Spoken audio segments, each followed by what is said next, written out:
मेथीचे पराठे याची रेसिपी पाहूया।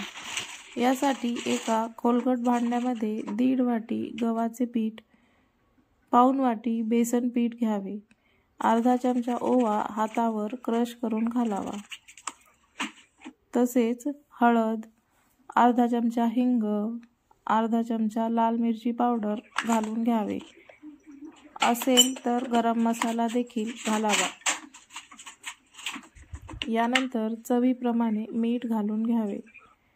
तसेच अर्धी वाटी दही देखील घालावे। 2 वाटी पिठासाठी अर्धी वाटी दही या प्रमाणात घालावे।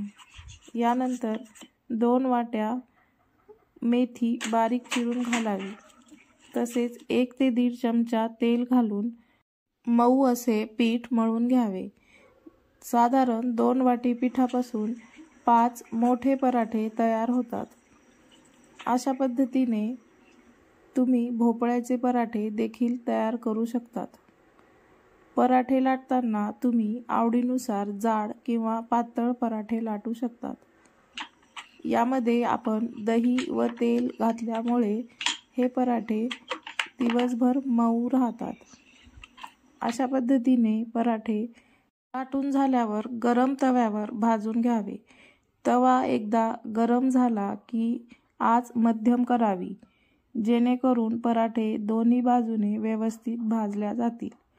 यामध्ये बेसन घातलेले आहे, त्यामुळे हे पराठे मोठ्या आचेवर भाजू नये।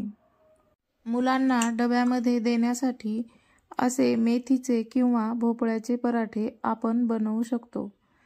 तसेच हे पराठे झटपट तयार होतात। यासाठी खूप वेळ देखील लागत नाही आणि भाज्या देखील मुलांच्या पोटामध्ये जातात। अशा पद्धतीने आपला मेथीचा पराठा तयार झालेला आहे।